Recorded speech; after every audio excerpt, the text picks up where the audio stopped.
خن برمسا خينيا درسي وآية هجابا خطا أفرفادا.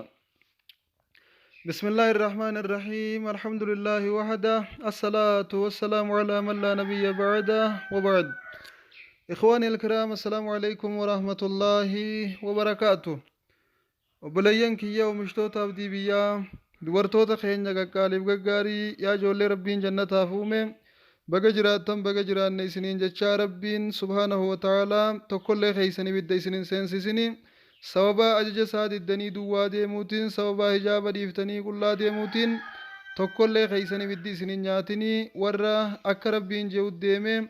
akka rabbiin uffadhaa juutti uffatee jannata seenu hunda keeysan rabbiin isinaataa isiniin jechaatiin خرا درسي قويا الراتي قبدي ريادتي اسين دبرسا إن شاء الله كم ندرسين تيجي ثاني ستي فوتي وربين فدين أما بيخات تنا قويا أنك تكوب ولد دابنه هني فتنا سنين جتشا مرم سخنا فايدة قدر رار كتني جلبوا هردفان سنين جا إن شاء الله وبليان كي يكم ندبو إجزنا رغوتي علينا نتزنيان وزناهما النذر أكن جنبين كيني صلى الله عليه وسلم دي سيئتي ijji lamaan zinaadha gooti zinaan ijaa sagaggaalummaan ijaa dubartii haraam ijaan laaluudha dhiira haraam dubartiin ajnabiyyaa ijaan laaluudha kun zinaa ijaa ja'ama janduba nabiin keenya sallallahu alaihi wasallam wanti dubartii haraam laalutti dhiira geeysitu dubartiin hijaaba firraa darbitee duwwaa deemuudha yoo isiin uffatte eeysatti arkee laalare dhiirota akkami waan juu qalbii isaa keeysatti uumama malee karaa ittiin si daawwatuuf si millatu hin harkatu duba duraa dhokattee jirta waan ta'eef obboleeytii tiyyaa akkana jaadubo walyadribna bikhumurihinna calaa juyuubihinna rabbiin subhaanahu wata'aalaa hoggaa quraana keeysatti kana juu ilaa an qaala walfarju yusaddiqu dhaalika wayukadhibu laallee jirra waa hundaahu hijaaba isaanii jalaan fooxaa mataa isaanii irratti haa uffatanii hija rabbiin subhaanahu wata'aalaa hijaaba qofaa miti hijaaba jalattuu fooxaa waan xiqqoo mataan ibsattaran takka uffachuudha qaban ja rabbiin walyadribna bikhumurihinna calaa juyuubihinna فإن الخمار ما تخمر به المرأة رأسها وتغطيه به كالغدقة وان دبرتين متى يسي اتين هقوقتوتو خمار جامع خمار وانti koo waan qalloo eega shaarbii yookaan shaashii matan maratan booda gubbaan deebisanii hidhatan ta'ee akka carraa tahee hijaabni yoo fuularraa nama ol deemellee isiin sababaa jala jiraachuutiin rifeensi namaa hin mul'anneedha. فإذا كانت مأمورة بأن تضرب بالخمار على جيبها كانت مأمورة بستر وجهها إما لأنه من لازم ذلك وبالقياس dubartiin islaamaa fooxaa uffattu hijaaba isii jalaan fooxaa marattu rabbiin gaafajuu mataa isii gubba fooxaa dabalattuu gaafajuu kun dhiiro niqaaba uffachuudhatti asirraa achi yoo laalle waan nama ajajurraa himoo akkami qiyaasaanis tahee akka biraattis wanni kun niqaabumaaf deemuu hin oolu waan juuturraa fudhatamaa jan niqaaba uffachuun dubartiidhaa hijaaba jalaan barbaachisaa akka tahee yookaan barbaachisaa ta'uu isaatu asirraa baratamaa jan فإنه إذا وجب ستر النهر والصدر هندرا في akkasumatti qoma sattarachuun dhooqa lubbuu kana gartee bakka morma kana sattarachuun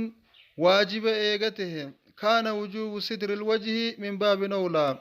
fuula sattarachuun ammoo baabarraa oliirraahe akkana jaa namni morma isaa sattarachuudhatti ajajame namni morma isaa sattarachuun dirqama irratti taate fuula isaa sattarachuun numaa dirqamarraa oliitii jan fuula sattarachuun dirqamarraa karraa oliitii jan لأنه موضع الجمال فولا يجون بكي قامنا مرة بريد فولا والفتنة بكي فتنانا مخيس قامنا مرة فولا نوني بكيني أكام مكرمون بكيني أكام فتنمون فولا وانتب دوبرتين إسلاما إيغا مرمى إسي قوم إسي سترچو قدر كم تتاتي فولا بكا بريد في بكا فتنة دي رخايا جرتتنا سترچو نمو بابا إرى أوليتهم برتمو في بيكمو رقباجا فإن الناس الذين يطلبون جمال الصورة لا يسألون إلا عن الوجه أما فكين جاب نمني توكو يو سيلا لدجو إيسا سلا لتبليتي يفولا متي يو سورة نارجسين جولة إيسا سيرجسيسا فولا بر يو سورة نارجسين لا لداسين جولة فولا سيرجسيسا ما سورة نارج خايو سينجي قوم يخار فين سخين إرجتوف bakkeeti ergituu feeysa fuuluma kee ergitaaf jechuudha maaliif jennaan mawdiini bareedina namaa yookaan bakki namni bareeduun fuula waan ta'eef bakki namni beekamuun fuula waan ta'eef dirqama fuuluma kee kaaftee ergitaaf malee bakka biraa hin ergituuf innilleen fuuluma kee silaala malee bakka biraa takkallee hin laalu qaama keetirra wanti feete yoo jiraatte irran kaayyanne fuula keeti bakki inni hajaa irraa qabu qaamni kee hanga fedhe bareedee fuulli kee yoon tolle sin jaalatu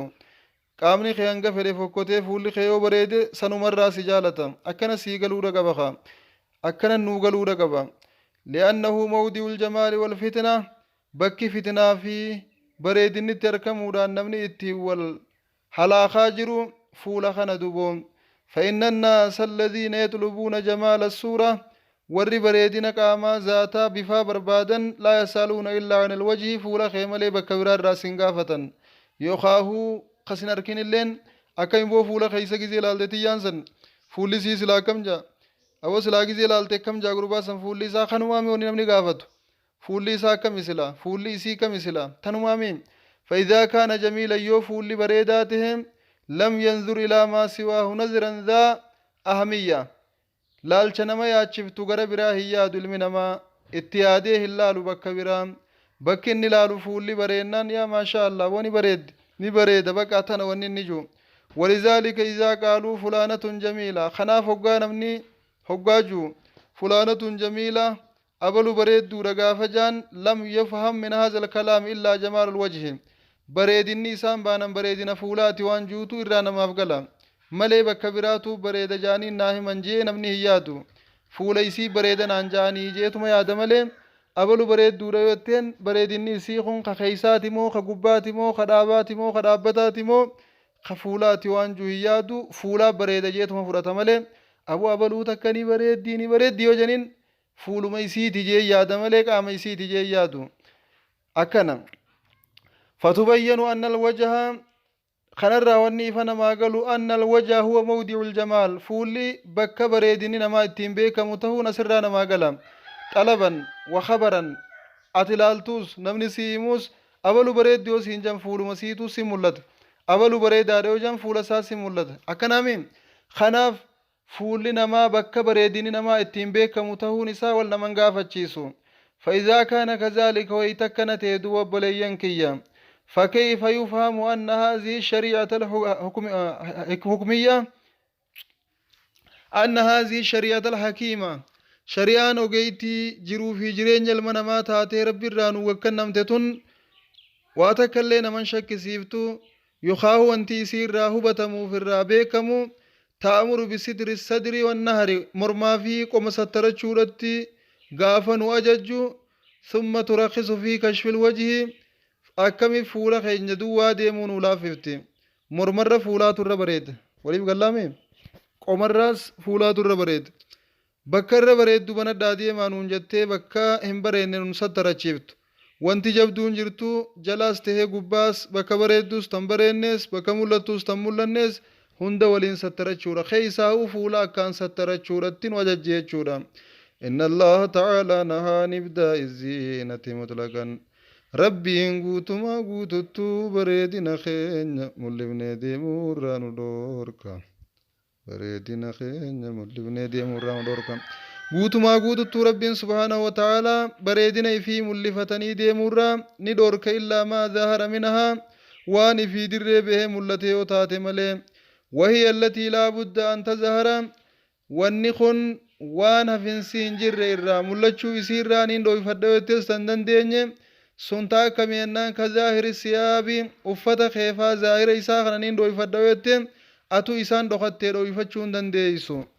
atu isaan dhokattee waan ta'eef dhoofachuu hin dandeeysu huccuu tee bareedduu uffattee deemtuun tananiin dhoofadha jette dhoofachuu ni dandeeysa hin dandeeysu maaliif jennaan ولذلك قال إلا ما ظهر منها وان في در به ملته ملي تناف جا رب سبحانه وتعالى أكنا لم يقل إلا ما أظهرنا منها ونسام ملسا ملين جن ربين وان في ملته ملي جي ملي تيسي ملف تندور كارة ربين في ملس موه مانقبو ثم نها مرة أخرى يرو برا ربين دورك سبحانه وتعالى أن ابداع الزينة زينة ملسور راني دورك بريدنا في ملفتشور راني دورك إلا لمن استثناهم نما غرتي hanga tokko biratti mul'ifachuu halaal godhe biratti yoo taate malee فدل هذا على أن الزينة الثانية عن الزينة الأولى بريدني لما بريدنا درارا فالزينة الأولى هي الزينة الظاهرة التي تظهر لكل أحد بريدني درا اسم اللتورة النمو هندافو هندوخنة ملت ولا يمكن إخفاؤها ترويسون سيدا هندن ديامن سنيدا سنفة مخيفة وانا كنات والزينة الثانية هي الزينة الباطنة تلما فادا بريدني جلقبا بريدنا نما هنداف دري باسو انتاني دا سنا كومي انك آما خي قوتو ما قوتو تو نما هنداف دري بافتو نمو تنگا تکو بيو تاتي ملي اچوری لکويني جر ابا خي ابا منا ilmaan kee ilmaan abbaa mana keetii kasi dura qabu akkasuma ilmaan adaadaa taatuuf haaboo taatuuf kanneen biran malee dirree baafachuu hin qabdu jennee turre waliif gallaami ammaan tana karra jirru bareedinoota isaan san biran malee nama biraa biratti dirree ba'uu hin taane fuula kee rifeensa kee morma kee qomatee isaan san malee namni biraa si arkuu hin qaban jechuudha. أن الله تعالى ربنا ولا ناتي بريدني لما فارا خني في دري بوسون وفتاتي وفتي يمتون خنمني وندير كويتشودا بريدني لما فارا إذا ظاهرة خباتنا قبا في خيسان لا لما قام خيتي في بريدنا خيسان نمني براس نركو أتي خيس خي بريدا كمل يوته خيس خي نمني بيهونجر ربي وتاتي ملي حالي خي عمل خي وانتي خيس خي جرو غوتو ما غوتو بريدو أجايباتو دنديسي سنمني براهم بيخ ammas garagalchii waan uffata kee jala jiru namni biraa hin beeku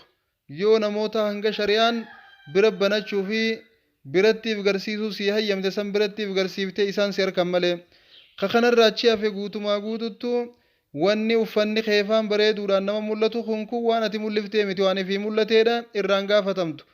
إن الله تعالى يرخص بإبداء الزينة الباطنة للتابعين غير أولي الإربة من الرجال وهم الخدم الذين لا شهوة لهم والطفل الصغير الذي لم يبلغ الشهوة ولم يطلع على عورات النساء فدل هذا على أمرين إن شاء الله تعالى درسي تناسيت مرة